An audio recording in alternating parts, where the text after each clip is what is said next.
பாட்டி கதைகள் எல்லாருக்கும் பிடிச்சமான ஒண்ணு. ஆனா இந்த மாதிரி பாட்டி கதைய நிச்சயமா நீங்க கேள்விப்பட்டிருக்க மாட்டீங்க. அன்னைக்கு ஸ்கூல்ல இருந்து திரும்பி வந்த இத்ரிஸ்க்கு அன்னைக்கு நாள் தொடங்கி முடிகிற வரைக்கும் நல்லாவே போகல. ஸ்கூல்ல இருந்து திரும்பி வந்தவ அழுதுகிட்டே வந்தா. இத்ரிஸ் ஒரு 8 வயசு குழந்தை.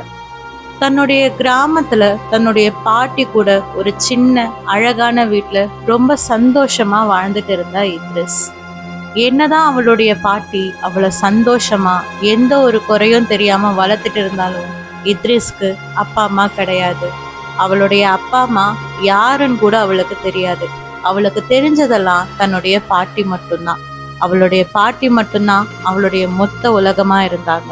அப்படி இருக்கும்போது அன்னைக்கு இத்ரிஸ் ஸ்கூல்ல இருந்து திரும்பி வரும்போது அழுதுகிட்டே வீட்டுட்டு வந்தா. தன்னுடைய பேத்தியே இப்படி அழுதுட்டு இருக்கா அப்படின்னு சொல்லிட்டு குழம்பி போன அவளுடைய பாட்டி, எதுக்காக இப்படி அழுதுட்டு வந்துட்டு இருக்க, யார் என்ன பண்ணா உன்ன அப்படின்னு சொல்லிட்டு தன்னுடைய பேத்தி கிட்ட கேக்குறாங்க. அப்படி கேட்டதுக்கு இத்ரிஸ் அழுதுகிட்டே, என்னுடைய அப்பா அம்மா யாரு பாட்டி, ஏன் என்னுடைய அப்பா அம்மா முகத்தை காட்ட கூட மாட்டீங்க, அட்லீஸ்ட் அவங்களுடைய பேரையாவது நீங்க என்கிட்ட சொல்லலாம்ல, ஸ்கூல்ல எல்லாரும் எனக்கு யாரும் இல்லை, எனக்கு அப்பா அம்மா பேரே தெரியாத ஒரு அனாதை நானுன்னு சொல்லிட்டு எல்லாரும் என்னை கஷ்டப்படுத்துறாங்க பாட்டி, எனக்கு ஒரே அழுகையா வருது அப்படின்னு சொல்லி தன்னுடைய பாட்டியை கட்டி பிடிச்சு அழ ஆரம்பிக்கிறான். இதை கேட்ட அவளுடைய பாட்டிக்கு கோபமும் வருது, அதே சமயத்துல மனசும் ரொம்ப கஷ்டமாகுது. யாரு சொன்னா நீ அனாதன்னு சொல்லி, உனக்கு தான் துணையா நான் இருக்கேனே, நான் போதாதா உனக்குன்னு சொல்லிட்டு அவளுடைய பாட்டி கேட்குறாங்க. இருந்தாலும் என்னதான் நீங்க என் கூட இருந்தாலும் என்னுடைய ஸ்கூல்ல இருக்கிற என்னுடைய ஃப்ரெண்ட்ஸ்க்கு எல்லாம் அப்பா அம்மா இருக்காங்க. இன்னைக்கு ஸ்கூல்ல டீச்சர் அவங்க அப்பா அம்மாவை பத்தி கேட்கும்போது நான் மட்டும் அவங்களுடைய பேரு கூட என்னன்னு தெரியாம நின்னேன். எல்லாரும் என்னை பார்த்து ரொம்ப கேவலமா சிரிச்சாங்க, எனக்கு அது கஷ்டமா இருக்குதுன்னு சொல்லி பயங்கரமா அழறா. இதை பார்த்து அவளுடைய பாட்டி, என்னுடைய செல்ல பேத்தி எதுக்காக இப்படி அழுதுட்டு இருக்கா, சரி வா நான் உனக்கு ஒரு கதை சொல்றேன் அப்படின்னு சொல்லி அவளை தூக்கிக்கிட்டு வீட்டுக்குள்ள போறாங்க. வீட்டுக்குள்ள போனவங்க அவளை சோஃபால உட்கார வச்சுட்டு அவளுக்கு ஆசையா சாப்பாடு ஊட்டி விட்டுக்கிட்டே ஒரு கதையை சொல்றாங்க. அது ரொம்ப பல வருஷத்துக்கு முன்னாடி இந்த பூமியில வாழ்ந்துட்டு இருந்த ஒரு தேவதையோடைய கதை. அவங்கள தேவதைன்னு சொல்றதை விட ஒரு கடவுள்னே சொல்லலாம். அந்த அளவுக்கு சக்தி வாய்ந்த ஒரு கடவுளா வாழ்ந்துட்டு இருந்தவங்க தான் இனானா. இனானா சொர்க்கத்தையும் பூமியையும் ஆட்சி பண்ணிட்டு இருந்த ஒரு கடவுள். இனானாவுடைய கட்டளைக்கு ஏத்த மாதிரி பூமியும் சரி சொர்க்கமும் சரி கட்டுப்படும். அந்த அளவுக்கு ரொம்ப சக்தி வாய்ந்த தெய்வமா வாழ்ந்துட்டு இருந்தவங்க தான் இனானா. இனானாவுக்கு கூட பிறந்த ஒரு சகோதரி இருந்தா. அவளுடைய பேர் இஸ்ரேல். இஸ்ரேலுக்கு தன்னுடைய சகோதரியான இனானாவை பார்த்து ரொம்பவே பொறாமை. காரணம், அந்த மேல் லோகமும் சரி இந்த பூமியும் சரி அவளுடைய சொல்லுக்கு ஏற்ற மாதிரி கட்டுப்பட்டு நடக்குது. ஆனா இஸ்ரேல் நரகத்துடைய தலைவியா இருந்தா. இறந்து போன ஆத்மாக்களை தண்டிக்கிறது மட்டும்தான் அவளுடைய வேலையா இருந்துச்சு. இப்படி இருக்கும்போது தன்னுடைய சகோதரி மட்டும் இப்படி செல்வ செழிப்போட ரொம்பவே வளமா வாழ்ந்துட்டு இருக்கிறத பார்த்த இஸ்ரேலுக்கு இனானா மேல பொறாமையும் கோபமும் ஏற்படுது. அப்படி இருக்கும்போது தான் இனானா ஒரு முறை இஸ்ரேல் வாழ்ந்துட்டு இருக்கிற அந்த நரகம் எப்படி இருக்கணும்னு சொல்லிட்டு பார்க்க ரொம்ப ஆசைப்பட்டா. அப்படி ஆசைப்பட்டவ தன்னுடைய ஆசையோட நிறுத்திக்காம நரகம் எப்படி இருக்குதுன்னு சொல்லிட்டு போய் பார்க்கறதுக்காக அந்த நரகத்தோடைய வாசலுக்கு போய் நின்னான். அப்படி நின்னவளை அந்த நரகத்தோடைய வாயிற்காவலன் பாதுகாவலன் தடுத்து நிறுத்தினாரு. எங்களுடைய ராணி உத்தரவு கொடுத்தா மட்டும்தான் நீங்க கடவுளாவே இருந்தாலும் உங்களை என்னால உள்ள அனுப்ப முடியும்னு சொல்லவும் இனானாவும் தன்னுடைய சகோதரியான இஸ்ரேல் கிட்ட உள்ள வர்றதுக்கு அனுமதி கேட்குறாங்க. ஆனா ஏற்கனவே தன்னுடைய சகோதரி மேல கோபத்திலையும் பொறாமையிலையும் இருந்த இஸ்ரேல் இனானாவை உள்ள வரத்துக்கு தடுக்கிறாங்க. அப்படி தடுத்ததோட மட்டும் இல்லாம, ஒருவேளை நீ நரகத்துக்குள்ள வரணும்னு ஆசைப்பட்டினா நீ எனக்கு சில பரிசுகளை கொடுக்கணும் அப்படின்னு சொல்லிட்டு ஒரு நிபந்தனையும் வைக்கிறாங்க. என்ன பரிசுகள் உனக்கு வேணும்னு சொல்லிட்டு கேட்கும்போது, இந்த நரகத்துல 7 கதவுகள் இருக்குது. இந்த 7 கதவுகளை கடந்தா மட்டும்தான் உன்னால நான் இருக்கிற பகுதிக்குள்ள வர முடியும். அப்படி நீ உள்ள நுழையும் போது ஒவ்வொரு கதவுக்கும் நீ இப்ப அணிஞ்சிருக்கிற ஏதாவது ஒரு விஷயத்த தியாகமா கொடுத்தாகணும். நரகத்துல தியாகம் மட்டும்தான் ஒருத்தங்களை வழிநடத்தி கூட்டிட்டு போகும் அப்படின்னு சொல்லிட்டு இஸ்ரேல் சொல்லவும் இனானாவும் அதுக்கு சம்மதிக்கிறாங்க.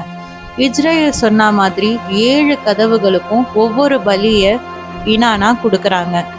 அந்த நரகத்துடைய முதல் கதவுக்கு தன்னுடைய தெய்வீகத்துவத்தை பறைசாற்ற தன்னுடைய கிரீடத்தை அவங்க கழட்டி கொடுக்கறாங்க. அதனால முதல் கதவுக்குள்ள அவங்க செல்ல அனுமதி கிடைக்குது. 2வது கதவுக்கு தன்னுடைய சக்திகளை குறிக்கிற கழுத்து அங்கியையும், 3வது கதவுக்கு தன்னுடைய பலத்தை குறிக்கிற மேலாடையையும் அவங்க கழட்டி தராங்க. 4வது கதவுக்கு தன்னுடைய அதிகாரத்தை குறிக்கிற மோதிரத்தையும், 5வது கதவுக்கு தன்னுடைய ஒழுக்கத்தை குறிக்கிற ஆடையையும், 6வது கதவுக்கு தன்னுடைய உத்தரவுகளை குறிக்கிற செங்கோலையும், 7வது கதவுக்கு தான் அணிஞ்சிருந்த ஒட்டுமொத்த நகைகளையும் சரி ஆடைகளையும் சரி அவங்க கழட்டி கொடுக்கறாங்க. இப்படி சக்திகளே இல்லாம வெறும் ஒரு பெண் கடவுளா மட்டும் நரகத்துக்குள்ள நுழைஞ்ச இனானாவை மேலும் கீழமா இஸ்ரேல் பாக்குறாங்க. நீ இப்போ சக்திகளே இல்லாம வெறும் ஒரு ஆத்மாவா இந்த நரகத்துக்குள்ள வந்திருக்க. அப்படின்னா என்ன அர்த்தம் தெரியுமா? இந்த நரகத்துக்குள்ள நுழையிற ஆத்மா அதோடைய கர்ம வினைகளுக்கு ஏற்ப தண்டனைகளையோ சரி வரங்களையோ சரி வாழ்ந்தாகணும். அதுக்கேத்த மாதிரி ஒரு ஆத்மாவா இப்ப நீ உள்ள வந்திருக்க அப்படின்னா உன்னை நரகத்துடைய விதிப்படி உன்னுடைய கர்ம வினைகளை படிக்கிற அந்த உரிமை எனக்கு இப்போ இருக்குதுன்னு சொன்ன இஸ்ரேல் தன்னுடைய காவல் தேவதைகளான அனுநாக்கி கிட்ட இனானாவுடைய கர்ம வினைகளை படிக்க சொல்றாங்க. அதன்படி இனானாவுடைய கர்ம வினைகளை படிச்ச அந்த அனுநாக்கி அப்படின்ற அந்த நீதி தேவதைகள் இனானா நரகத்துல கிடக்கணும் அப்படின்னு சொல்லிட்டு தீர்ப்பை வழங்குறாங்க. தெய்வத்துடைய தீர்ப்பு. அதனால இனானாவால இந்த தீர்ப்பை எதிர்த்து பேச முடியல. அதனால இஸ்ரேல் மூலமா அந்த நரகத்திலேயே இனானா சிறை வைக்கப்படுறாங்க பல காலத்துக்கு. அப்படி சிறை வைக்கப்பட்ட இனானாவை காப்பாத்துறதுக்கு பல வருஷமா யாருமே வரல. ரொம்ப வருஷம் கழிச்சு இனானா நரகத்துல போய் மாட்டின காரணத்தினால சொர்க்கமும் சரி பூமியும் சரி அதனுடைய நிலைப்பாட்டுல இருந்து மாறி தவறான வழியில போக ஆரம்பிக்குது. இத பார்த்த இனானாவுடைய ரொம்ப உண்மையான சேவகனான நின்சும்பர் அப்படின்ற ஒரு தேவதை நேர கடவுள்கள் கிட்ட போயிட்டு முறையிடுறாரு.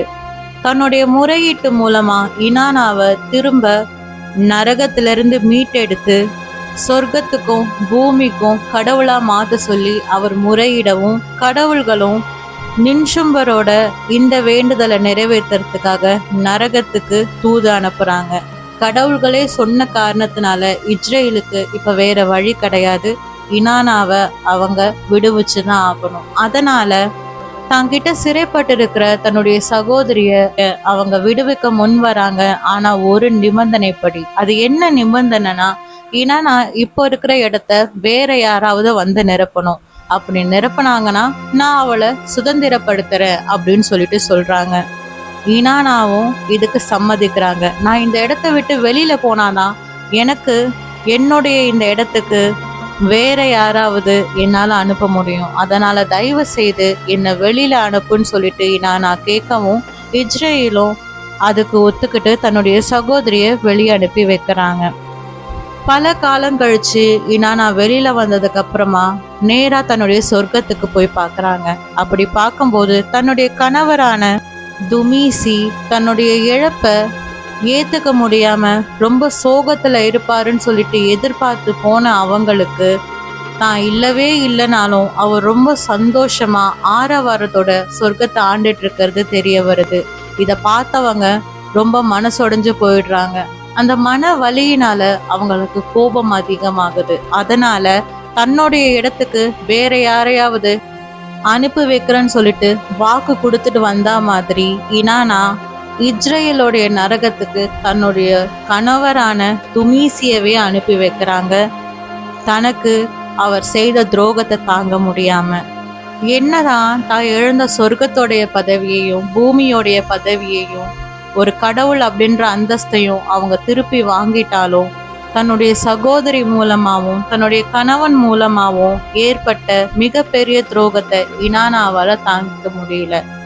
அதனால சொர்க்கத்தை விட்டுட்டு அவங்க பூமியில இலக்கே இல்லாம உலாவ ஆரம்பிச்சாங்க. அவங்க அன்பு மேலேயும் பாசத்து மேலேயும் இழந்த நேசத்தை, இழந்த நம்பிக்கைய, ஏதாவது ஒரு விஷயம் தனக்கு திரும்ப தந்துடாதா அப்படின்ற ஏக்கத்தோட இந்த பூமியில அவங்க உலவி வந்தாங்க. இந்த கதைய இத்ரஸோடைய பாட்டி அவகிட்ட சொல்லும்போது இத்ரஸ் இப்ப தன்னுடைய அழுகைய மறந்து அது ரொம்ப ஆர்வமா கேட்டுட்டு இருந்தா. அதுக்கப்புறம் என்னாச்சு பாட்டி, அவங்களுக்கு அந்த நம்பிக்கை திரும்ப கிடைச்சதா அப்படின்னு சொல்லிட்டு ரொம்ப ஆர்வமா அவ சாப்பிட்டுக்கிட்டே கேட்கும்போது அதுக்கு அந்த பாட்டி சிரிச்சுக்கிட்டே, ஆமா ஆமா, ரொம்ப வருஷம் அப்படி இலக்கே இல்லாம நடந்ததுக்கு அப்புறமா இனானாவுக்கு அந்த நம்பிக்கை மறுபடியும் திரும்ப கிடைச்சிது. சரி, கதையெல்லாம் போதும், நீ சாப்பிட்டுட்டல, போய் சந்தோஷமா விளையாடு, எதை பத்தியும் கவலைப்படாத, எதுவா இருந்தாலும் நான் பாத்துக்கிறேன்.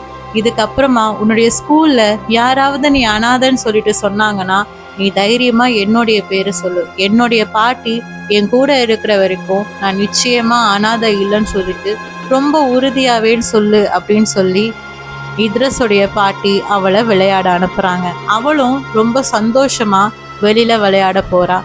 அப்படி அவ போனதையும் அவ ரொம்ப சந்தோஷமா தோட்டத்துல விளையாடிட்டு இருக்கிறதையும் பார்த்த இத்ரஸுடைய பாட்டிக்கு மனசே ரொம்ப நிறைவா இருந்துச்சு. அப்படி அவ சந்தோஷமா விளையாடுறத அவங்க பார்த்துக்கிட்டு இருந்த போது திடீர்னு அந்த இடத்துக்குள்ள யாரோ வரா மாதிரி ஒரு உணர்வு அவங்களுக்கு. ஆனா அந்த உணர்வு அவங்களுக்கு வந்த அப்புறம் கூட அவங்க அதை பார்த்து பயப்படல. நீ இப்போ எதுக்காக இங்க வந்தன்னு சொல்லிட்டு அவங்க கேட்கும்போது அவங்களுக்கு பின்னாடி ஒரு கருப்பு அங்கிய அணிஞ்சுக்கிட்டு உயரமான ஒரு உருவம் நின்றுக்கிட்டு இருந்துச்சு. அதோடைய முகத்தை கூட வெளிப்படுத்திக்காம அந்த உருவம் அவங்கள பார்த்து, நீங்க எப்போ திரும்ப வர போறீங்கன்னு கேட்டுட்டு போக வந்தேன். நானும் ஒவ்வொரு முறை வரும்போதெல்லாம் நீங்க ஏதோ ஒரு காரணத்தை சொல்லி என்னை திருப்பி அனுப்பிச்சுக்கிட்டே இருக்கீங்க. இந்த களிமண்ணால செய்யப்பட்ட இந்த மனுஷ இனத்துக்காக நீங்க உங்களுடைய நிலையை விட்டு கீழே இறங்கி வந்தது போதாதா? இப்போ உங்களுடைய பதவியையும் கடமையையும் அப்படியே விட்டுட்டு ஒரு சாதாரண வாழ்க்கைய வாழ்ந்துட்டு இருக்கீங்களே, இது உங்களுக்கு நியாயமா படுதான்னு சொல்லிட்டு அந்த உருவம், அந்த தேவதை அந்த பாட்டி கிட்ட கேக்குறா. உங்களுடைய சகோதரி உங்களுடைய எல்லா உடைமைகளையும் திரும்ப கொடுக்க தயாரா இருக்காங்க, நீங்க திரும்ப எப்போ வரப்போறீங்கன்னு சொல்லிட்டு அந்த தேவதை கேட்கும்போது அதுக்கு இத்ரஸோடைய பாட்டி ஒரு பதில சிரிச்சுக்கிட்டே சொல்றாங்க. எதுவுமே இல்லாம நான் நிர்கதையா நின்ன போது யாருமே என்ன பார்க்க வரல உன்னை தவிர. நீயுமே பல ஆயிரம் வருஷம் கழிச்சுதான் இந்த பூமியோட அந்த சொர்க்கத்தோட நிலை மாறுபடுது அப்படின்ற விஷயத்த தெரிஞ்சதுக்கு அப்புறம் தான் என்னை தேடி வந்த. இப்போ எதுக்காக மறுபடியும் என்னை தேடுறீங்க? என்னுடைய வேலை எல்லாத்தையும் நான் சரியாதானே முடிச்சுட்டு இருக்கேன். நான் இங்க இருந்தாலும் என்னுடைய வேலையில எந்த ஒரு பாதகமும் ஏற்படலை தானே. அப்படி இருக்கும்போது எதுக்காக மறுபடியும் என்னை தேடிட்டு இருக்கீங்க? நான் நிம்மதியா இங்க இருக்கிறது உங்களுக்கு பிடிக்கலையா அப்படின்னு சொல்லிட்டு அந்த பாட்டி கேட்குறாங்க. அதுக்கு அந்த தேவதையும், நீங்க யாருன்றதை மறந்துட்டு நீங்க பேசிட்டு இருக்கீங்க. நீங்க இப்படி ஒரு மனுஷ ரூபத்துல இருக்கிறதுனால பூமியோட அந்த சமன்பாடே மாறுபடுதுன்றது கடவுளான உங்களுக்கு தெரியாதான்னு சொல்லிட்டு அந்த தேவதை கேட்குது.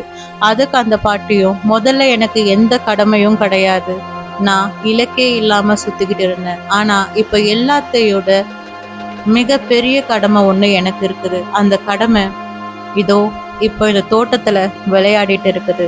அந்த கடமைய நான் முழுமைப்படுத்திட்டு அதை திருப்திப்படுத்திட்டு அதுக்கப்புறமா என்னுடைய பணியை ஏத்துக்க நான் மறுபடியும் சொர்க்கத்துக்கு வரேன். இப்போ இந்த இடத்த விட்டு நீ போறதுதான் உனக்கு நல்லதுன்னு சொல்லிட்டு அந்த பாட்டி சொல்றாங்க. அடுத்த நிமிஷம் அந்த தேவதை அந்த இடத்துல இல்லை. அது காத்தோட காத்தா கலைஞ்சு மறைஞ்சு போகுது.